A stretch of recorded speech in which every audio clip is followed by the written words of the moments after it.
Only one kid in history had ever attempted what Benny was about to. And he got eaten. So we were worried. Real worried. Even when Benny brought out the secret weapon. Shoes guaranteed to make a kid run faster and jump higher.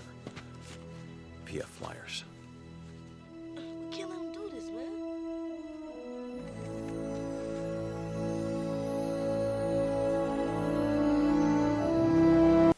Happy Hump Day. Welcome back to another episode of the Slate Laced podcast. It's the Slate Laced gang here. Mm-hmm. And we got a couple movie reviews for you. Yes, we do. Like we said a couple episodes ago, we kind of want to do this countdown to Christmas type thing where we're going to, look at some of the newer Christmas films that released this year, as well as some of the classics, which we love. I don't think we can necessarily compare them, though, because I think we're always going to go with the classics. Yeah. We're a little biased. Yeah, it's whatever you grow up on is more or less, We're in the midst of watching some of these new holiday movies, and none have yet to, really take over that top spot of the classic ones, but we never know. Yeah, I don't even think you open to it, though, the idea of a new Christmas that's movie. not true, because the most recent, I think, would probably be like Elf or something like that, where that's kind of taking everyone's, Yeah, Elf is getting up there, and that's true. What was that, 14? 04, 05, 06. Is it like that? It's been a while now. It's been a while, but what I mean is that's in this new millennium. No, it is. And all of that, and it's one of the newer. My timeline's stuff. I feel like, because I feel like I was older when I saw it anyway, so it just kind of all blends together. Yeah. So today specifically, we saw the new Netflix film Holidate, and we are also going to talk about one of our favorites, probably maybe top spot of my favorite old school Christmas movie, Jingle All the Way. Oh, man. But before we get into Jingle All the Way, I know it's going to be some fun for us. Let's get into Holidate.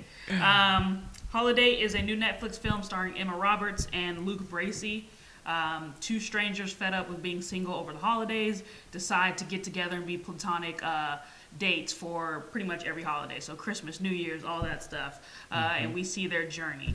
Now, Blair's already smirking, but first, before you go off, I want to get into some initial thoughts. What was your initial thought? Because I know you didn't see the trailer or anything. I kind of just sent you the movie to see. So what did you think, just by title then? What did you think was going to go on?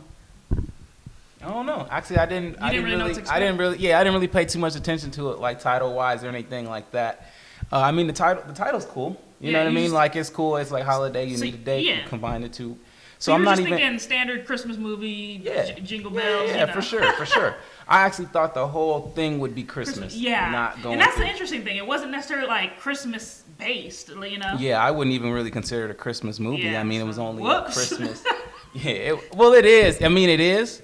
But it was only Christmas twice in the film, Right. You're right. It was a span of all the other holidays and stuff. Yeah. But so I did see the trailer when it popped up on my Netflix feed, and right away, we knew what the movie was gonna be. Blair has some thoughts on this, but I'm like, all right, it's about to be two singles going on a date and potentially fall in love. I don't want to spoil anything for you, but if you see the trailer, kind of what it's going to be.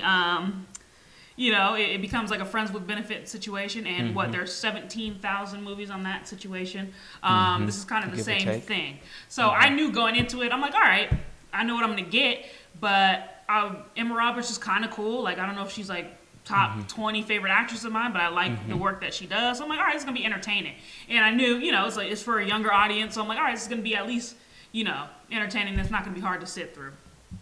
So those are my initial thoughts. I wasn't hyped, but I was like, oh, it's going to be a cool little film to put on a Monday afternoon and chill and do some work. Let's get it cracking. That's what I thought. So, Blair, where did this movie succeed for you? I think with the title of the film, it really did succeed. You just going with title, huh?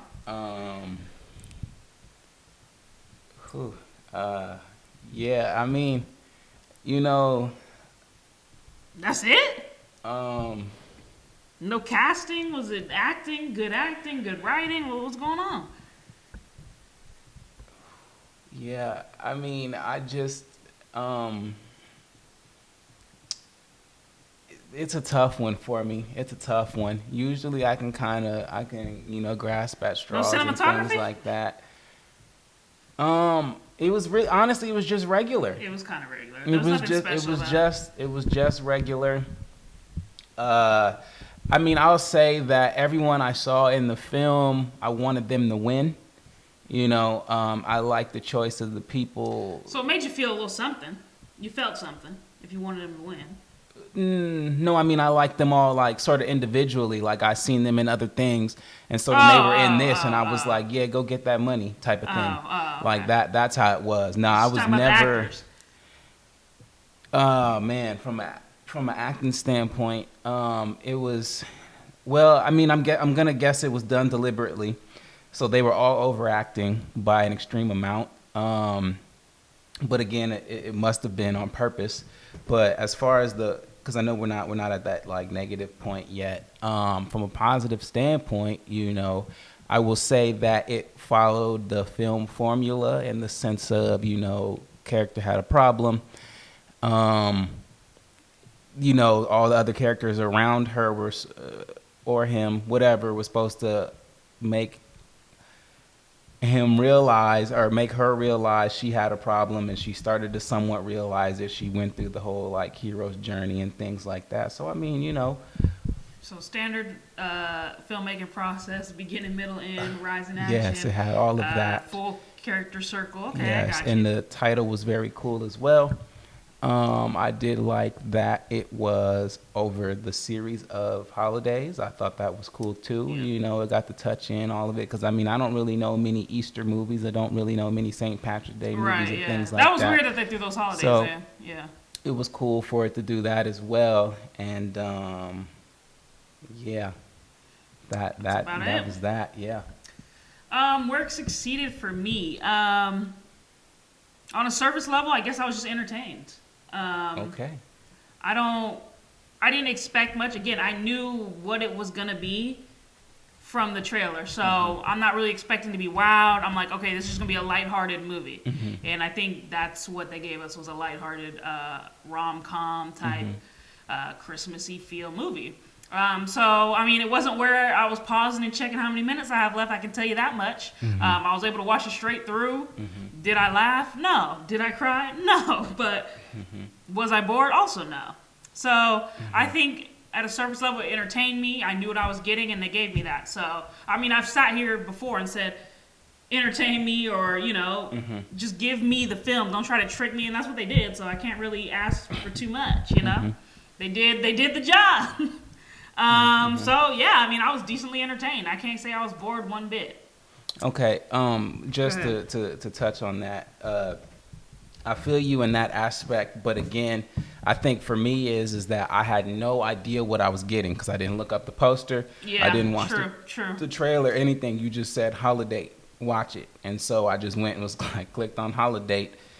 And so then, of course, for me, it was just like first reaction to everything. So everything just kind of just, you know, blindsided me, right? Because if I watched the trailer, I'd be like, okay, I see what I'm getting ready to get. You know, poster, okay, I see what I'm somewhat getting ready to get. Like, I didn't get none of that. I just hit play and was just like, wow, you know. I got you. So maybe you need to be a little bit more prepared. We got to do some more. No. We got to do some more trailer reactions. That's all that is. I don't think that's what it is because it's not like if I was prepared, the film was going to be better. True. But you would have known what you're getting into. All right, well, let's get into it. Where did it fail? Let's go, Blair. Man. What you got? It was over the top with the acting to an extreme amount to where it was just like, what are we doing here? Because, you know, it wasn't extreme buffoonery in the sense of like it was in the level. To me, it was in the level of the Tyler Perry, like Medea type of comedy where it's just like so just over the top where you're just like, what is going on? Like it almost feels like that's the type of stuff that's supposed to be on reality TV, like Punk'd and Jackass and like stuff like that, right? Like it was supposed to be in that type of realm because stuff was just really you didn't think the stuff was just over the top? I think one character was over the top, and that was the Kristen Chenoweth character, the Aunt Susan. I think she was like a bit much, but outside of that, I don't think people were like overacting. They were definitely overacting. Absolutely. To me, they absolutely were. And I hope other people can agree with me on this. But I think character decision making also just like never made sense either sometimes. Like, especially towards the end, before, obviously it's not really giving anything away because I'm not saying who it was. Yeah. But one of the characters had a heart attack. That whole scene, like, character decision making and how they think and stuff was just absolutely just made no sense, right? Where you're just like, if I was ever in that situation playing any one of the characters, even with the like most simple brain capacity and how they think, it's like certain decisions wouldn't have been made there. But again, I mean, it was supposed to play whatever with the movie. It just was a little bit over the top for me. Okay. That's fair. Another thing really is just that it never really grabbed me. It was just regular, and I wouldn't even say it was really regular. It was slightly a notch below regular.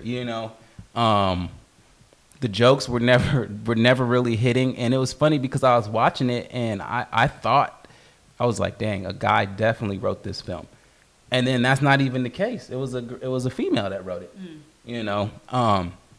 It was just like, because for me, I was looking at stuff and I was like, oh, I don't think females would even really like have dialogue like that, and then there's certain times where I was like, I don't even think males would have dialogue like that, so I was just like, oh, it has to somewhat be written by a man, and then whatever turns out I was incorrect really doesn't matter, but it was just, there was no relatability in the film either.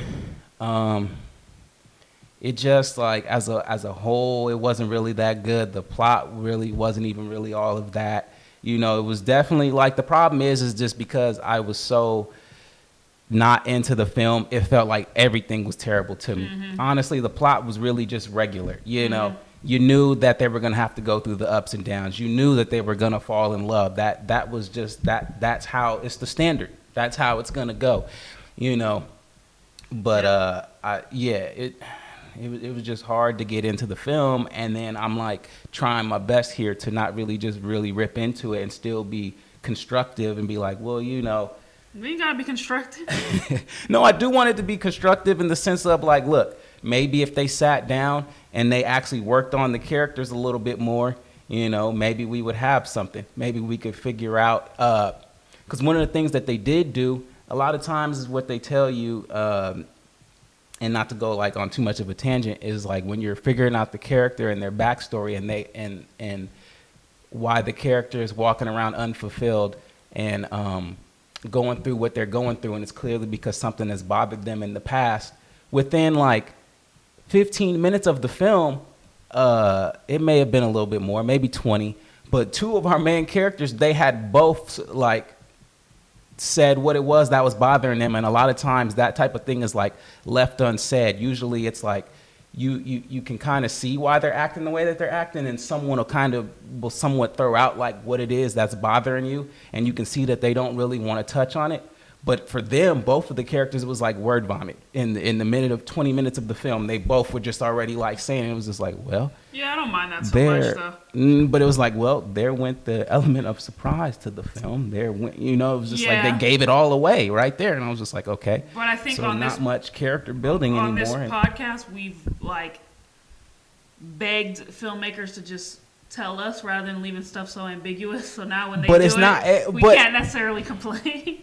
But to me, that's not necessarily ambiguous in that retrospect to me, because it's like one of those. It's like that's supposed to slowly, like, it's like an onion reveal. You're supposed to slowly unpeel, and then you're like, okay, that's why they're this way. Not by the 10th minute, we're just like, okay, wow, all right, here we go. Yeah, true. Here we go. True. And then I don't know. It's just really the character's decision making, I think, that bothered me the most in the film. And then the fact that like both of them were so like they're so good at reading people, like when they had the New Year's and how they could like look at people in the crowd and figure out who they were and be accurate about it. But then when it comes to their own problems, they can't figure nothing out. Mm-hmm. They can't figure out like that they both love each other and you know they're acting this way because they're into one another. It's just like, how could you have like such like low self-awareness? You know, it might have been a little bit of denial and all that kind of stuff, not wanting to get hurt again. But you know, we're not in therapy right now, so we're not going to break this down. For me, where it failed. Yeah, I mean, you touched on it a little bit. It's just lack of originality. Like, again, 100%. You've seen this movie 14, 15 times before. There's no shock here. I knew they were gonna fall in love, and sorry if that spoils it, but again, you should know. If you're, you know, if you've ever seen a movie, you know what's gonna happen. Even the most average moviegoer is gonna know this. That's what it's about. You ain't gotta be a film buff. Yeah. Yeah, I mean, it's just lacked the originality. Like, definitely not going to do it well in the Slate rate in that category. But outside of that, I mean, you know, it was what it was. I wasn't necessarily in love or thrilled with the characters either. The main, you know how you're supposed to like root for the main characters. I was just like, okay, they're not likable to me. So I think the main characters weren't likable, and it has nothing to do with the actress or the actor. I think just in this role, I didn't like it. I wasn't necessarily rooting for them to win. Like, honestly, it would have been better if it like ended in some sort of kind of like heartbreak. I don't know. It might have been shake it up a little bit. So yeah, I just wasn't really, you know, emotionally involved in the main characters, and the lack of originality just kind of knocked it down a notch for me. But again, I was entertained, so it did its job for me. I mean, I feel you, but there's even like things like this, like the whole mentioning of like her smoking, right? Like it was this whole big thing in the beginning of the film. Like this is something that she just does and can't stop doing. Then all of a sudden we just never see her pick up another cigarette for the rest of the film. Yeah, so much so that I almost forgot that was right. And then she gets to the end and goes, "Oh yeah, I don't smoke anymore." What? You mentioned that you like, huh? They didn't tie it up. For the past hour and 20 minutes, I forgot that you smoked. Like, you did give it up. Congratulations. For the last hour and 20 minutes of the film, you did not smoke anymore. And then it's just like, even the characters that were in relationships that were outside of the main characters, their stuff wasn't like figured out either. You see, none of the characters even knew one another that they were in relationships with. I think the mom ended up going with the heart attack dude. So I think no, she did that. But I mean, like, remember the Asian girl and the white dude, I forget her brother, and then his spouse, right? Yeah. They knew nothing about one another, and then obviously there was like her sister and her husband. They didn't know one another. They had all of these problems, and again, it's but I think they ended up solving that too, though. But my thing is that if you're not gonna attempt to introduce these things, you can't have a solution to them at the end of the film. I think they introduced it a little bit. They barely introduced it. Like, I mean, yeah, they hinted at it like once about the brother, where he like the brother was less filled out. I would say like a less dynamic plot point. But the sisters was more, I think it was even more subtle. The cheating and then getting back together? That was even more subtle to me, in the sense of it never, like when she cheated, it came across as like, dang, what'd she do that for? Because all you seen was a father that was invested in the relationship. And that was the point that was like annoying to her. I think that was the But she never made it seem as if she was annoyed. That's my problem. So then like she just right. So I missed it. I think you just missed it. Yeah, as a viewer, because I got it. I think the brother and the sister. So you're telling me that that storyline was fine with me. I was completely fine with that. So you watched it and the whole fall, the come back together. I get why she was. No. I get that, but you're telling me, so you were watching and you were going, oh yeah, she's unhappy in this relationship and she's probably gonna cheat in a minute. Yeah, 100%. Man, I must have been so out of it, because I'm looking at this like, I was looking at this like, yo, is this thing over yet? Yeah, you was not I was clock watching for sure. He was done, but I got that. I think the sister and the brother, because I'm just like, okay, like, just what's her deal? Like, the Asian character. That one was, man. But that one was less, like, I was just like, what are we doing? Yeah. And my thing where are we going? that one was ambiguous. I didn't get it. But the thing about the film too is that we really only care about Emma Roberts and what's the other guy? Luke Bracey. We only care about those two people because they're in every single shot. Yeah. So anytime you give us other stuff, like it should just be whatever icing on the cake and things like that. So like don't try to get too deep, and then it's like that was almost what they tried to do. So then I'm just like, what? We didn't even figure any of this out. Why is there a solution to it? I got you on that though. That makes sense. You know? Yeah, you're right. On that note though, let's slate rate it. Blair, 1 to 5 on entertainment. Half. 0.5 entertainment. 1 to 5 originality. Half. So you got it at a 1 out of 10. Yeah, unfortunately, yeah. It ain't no 1 out of 10. I had been thinking about it for quite some time because I wanted to give it a real representation. Man, but for me it just didn't do it. I felt like it was the worst movie I had seen all year. Okay, let me throw some titles at you since you made the bold claim. No. I'm thinking of ending things. Not even close. It's better. Not even close. What do you mean by not even close? I'm thinking of ending things is way better. Rebecca. I think it's way better. Come on now. That's my thing, and that's the thing is like I really I was watching it and I was like, dang, like I know I got to come up with a rating here, and I wanted to make sure that, you know, like I wasn't like over the top and just going like half, right? But like I actually could back it up. And so that's why I tried to give all of my points before it, right? Because at least when we did Rebecca and I'm thinking of ending things, I had a lot more positivity to give. There was a lot of things that I did like about these films, you know. I'm thinking of ending things was probably the worst movie I've ever seen in my entire life. Sydney, stop it. So that's where that falls. Stop. And Rebecca was right behind it, trailing with a close second. No. On that note, though, let's give you the actual rating. So Rotten Tomatoes. So Blair gave it a 1 out of 10. Rotten Tomatoes gave it 44%. So they did not agree. They're kind of with you. you. What do you mean? That's a low rating. Yeah, I'm saying they did not agree it was a good movie, and they're with you. That it wasn't good. However, IMDb did give it a 6.1. Now, I think that's high. That's the high for people. But I think the people are where I'm at, where it's like, they gave us a simple, entertaining, lighthearted film. Let me rate it. I think that's where the people are coming from, whereas the critics are looking more with that critical eye. No, because I think that you know what you're getting with these type of films. Like, for example, that's why when I think you look at Hallmark movie ratings, they're favorable. Because it's like that's what you expect to get. Like when I watch Hallmark movies, I think Hallmark movies succeeded way more than this. Yeah. True. I agree with that. Hallmark, but again, I feel like I still know what I'm getting with a Hallmark movie. So it's still kind of on this level. I think they're executed better. Absolutely, they are.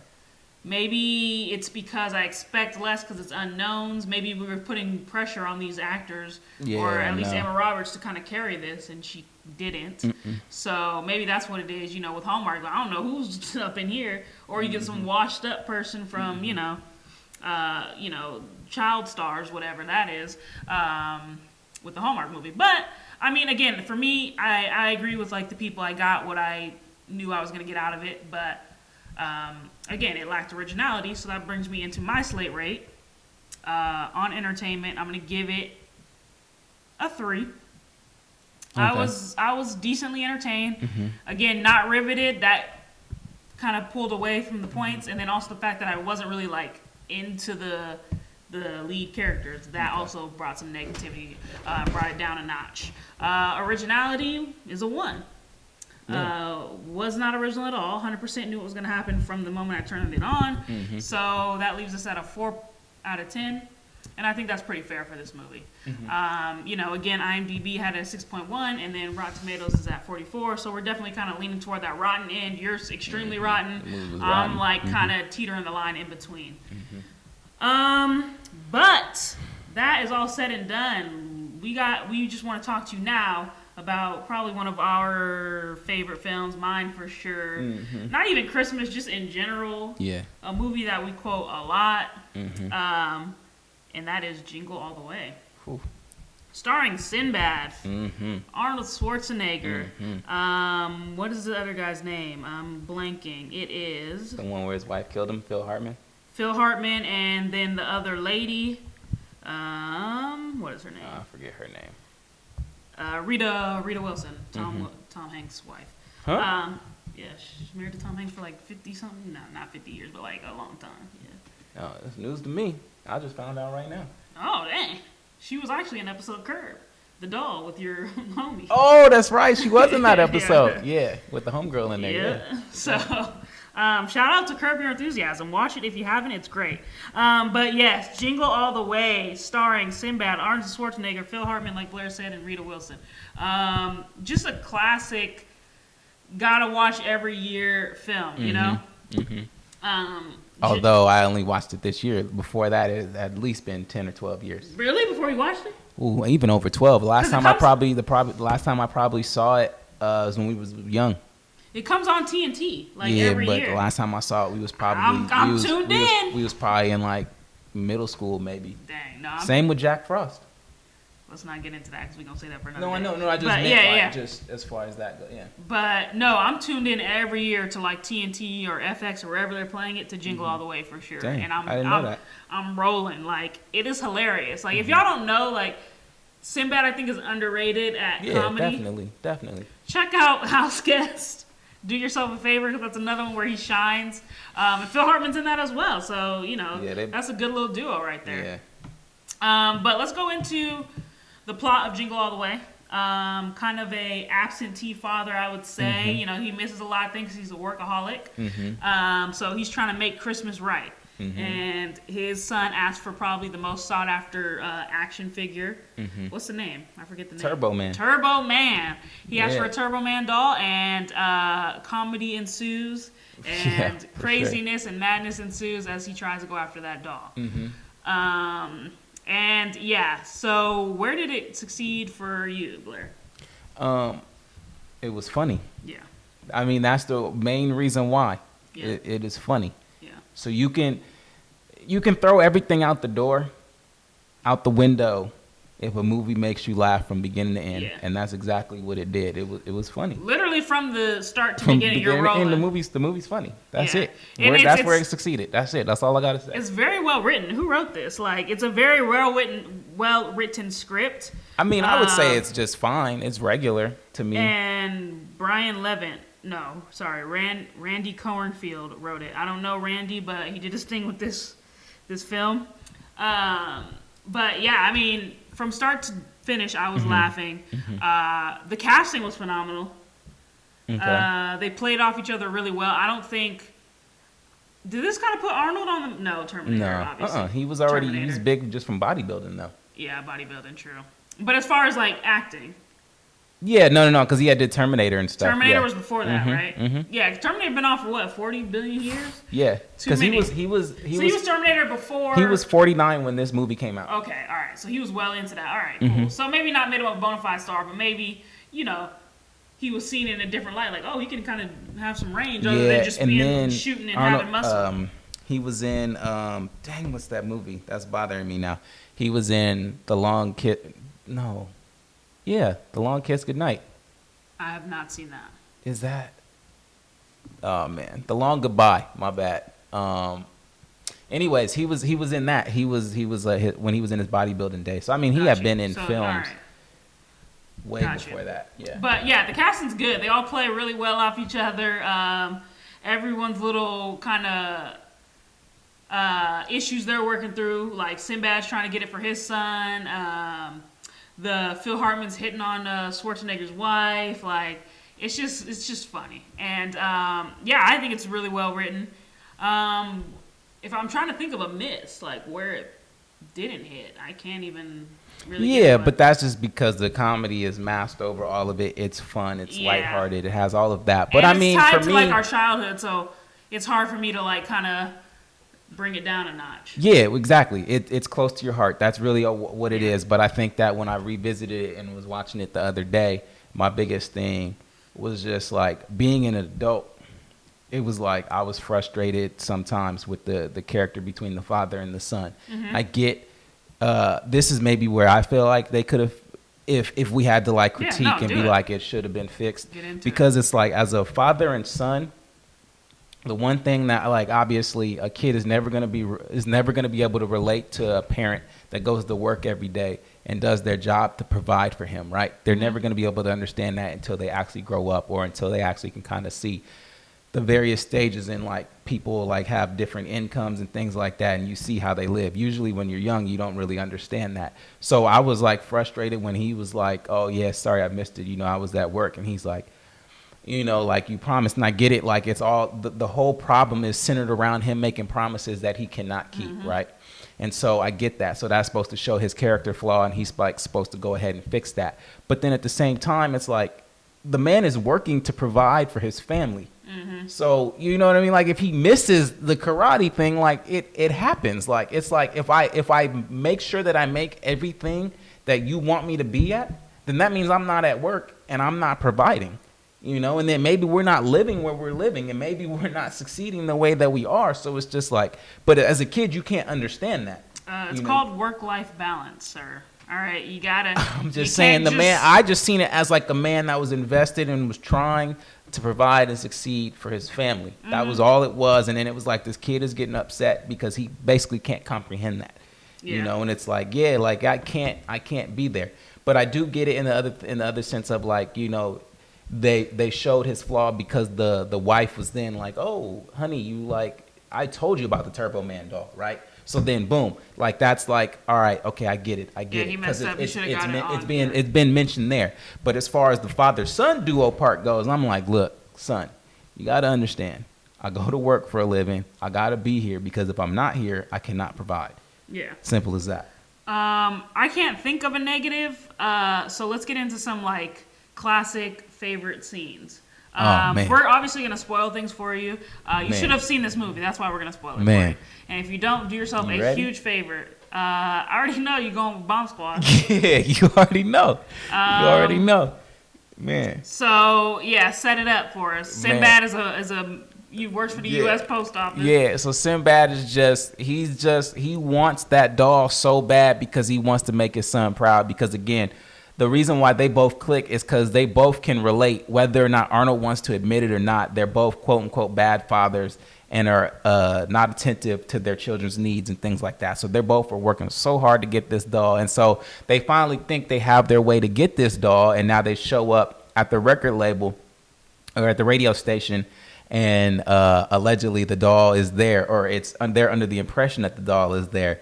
And then the cops end up like surrounding it or whatever. And so they're getting out. And I guess Sinbad has these packages that he keeps in there that like end up like basically being like postmarked or whatever. And it's like going to basically go back to sender or something like that, right? Like it just never made it to its actual destination. And he was saying a few of these like allegedly have bombs in them. And so he like whips one out. But remember, this is the second time, right, that he's whipped it out. Yeah, and faked so it, right. So the first one was a dud, and so now he's sitting here holding this, right? This is a bomb, right? And like everyone's freaking out, right? Like, oh man, right? And then so then he hands it to the chief basically, and he like starts to slide into the elevator, and then Arnold takes off about the back and goes down the stairs, and they're both running, and they're both headed their own way. And then there's this shot of Arnold like standing there, and behind him is the building, and then boom, the bomb goes off, and he's like, what? And then it cuts to Sinbad, and he's like running through some hall, and he was like, man, this is a sick world. People are sick. This is a sick world, because it was actually a bomb. It was just too funny. In that scene, though, I like the arrogance of the police officer. He's like, I've been working in the bomb squad for 10 years. Over 10 years. And then the dude goes, you said you were working in the bomb squad for how long? After he's singed and all burnt up. Yeah. I mean, but that's how you know it's a comedy too, right? Because it's like the silly, like, like they put chalk on their face. Yeah, and their hair's all split and stuff. Yeah, she's got that. It's kind of like that Home Alone kind of. Yeah, it was that classic '90s comedy. Yeah. That's another one we gotta get into too, but we're not gonna do too much. But that's probably my favorite scene too. Mm-hmm. And then also just like when he realizes how coveted the doll is, when he keeps going asking for the Turbo Man, they just really laugh in his face. They're like, ah! Yeah, everyone he's like grabs his buddies. Tell him what you're looking for. Tell him. He's like, oh, Turbo Man. They just roll it. So and that then part like also everyone's like, you can get boosted. Yeah. And then that's also funny too. It's like nobody wanted the booster doll. And that was great. That was a good little added. Because they had Gang of Boosters, which was that little purple doll or whatever, and nobody wanted that. So that was great. I think another solid point is that in good writing, so this is where I do think it really did succeed, right, is like you end up so wound up into the plot that he actually becomes Turbo Man. Yeah. So that's what's really dope about the film in itself, right, is like he's now the Turbo Man, the superhero that he's been chasing around, to get for his son, and then again, it just plays on that he was the hero the whole time. And they did. They really brought that together full circle. Yeah, good way to bring that one up. That's a good point that you guys should get. That's solid. So if people ever gave this a bad rating, just off of that alone, it's got to be better than whatever you gave it. So let's slate rate it. Okay. 1 to 5 entertainment. Oh yeah, it's a 5. Yeah, it's entertainment. No doubt. This might be disclosure. This might be the highest rating you've ever given. So far. It could be the highest I've given just because of we ain't watching nothing good. Yeah, exactly. Because like obviously, if I bring up my favorite movies and stuff, it's gonna be higher than that. But we'll get to those. But as what we've watched and what we reviewed on this channel, gonna be pretty high. It's gonna be high. As far as entertainment goes, it's a 5 without a doubt. And then originality. I'm gonna give it a 3 because of what I had just said earlier about the execution of that. Okay. That's fair. Because even with that alone, they could have made the script so much more tight with that, and then that really could have like leveled it up. But I mean, they were onto something with that. So definitely as 3 as that goes. And so I'm gonna give it. That's an 8 out of 10. That's an 8 out of 10. Dang. Woo. Jingle all the way. Hey. Get into my rating real quick. 1 to 5 on entertainment. I mean, I'm guessing without a doubt it's 5. You guys know, like, comedy is the key to my heart. Like, if you can make me laugh, it's just a wrap. Like, the movie's great, and I'll just continue to watch it time and time again. There's movies that I just pull up and shows that I pull up that I've seen 50,000 times, but they make me roll laughing. So I'm gonna watch it. And this is certainly one of those films. So that's a 5 out of 5. Originality, I'm giving it a 4 because I really feel like it was the first of its kind. Like, I'm only knocking it off because it is that still Christmas movie and it's still the ending that we expect. But again, I think it set the tone for a lot of Christmas films to come. And a lot of people are just kind of chasing that Jingle All the Way. Chasing that notoriety or the success of Jingle All the Way. So I got it at 9 out of 10, and it certainly is a 9 out of 10. This is a great freaking film. Like, watch Jingle All the Way. I'm about to cue it up after this podcast. And then one of my favorite parts that I thought was funny because I didn't understand it. Well, obviously at the time because I was young, but it was just funny when he was Phil Hartman was like, you can't bench press your way out of this one, you know? And I'm laughing because I'm like, they would write that in there because that's clearly written for Arnold Schwarzenegger, right? Like, it's not written for anybody else. Phil Hartman's character in that is underrated, though. Yeah, he's the creep of the year, like. Yeah, and then the whole time just trying to sneak on somebody else's family. Yeah, what bothered me too is she never ever addressed it, right? Like she only got mad at the end. You could tell she was obviously creeped out for every single time that he was whatever, thinking he had a shot. She had to throw some coffee on him to finally get it. The eggnog is what it is. There we go. Yeah. Dad, why do you smell like vomit? Yeah. Eggnog is a no-go. But do yourself a huge favor. Watch Jingle All the Way and maybe pass on Holidate. And don't drink eggnog. And don't drink eggnog because it's disgusting. On that note, it is the Slate Laced gang. We are signing out. Yes, we will be back in the next episode. Later.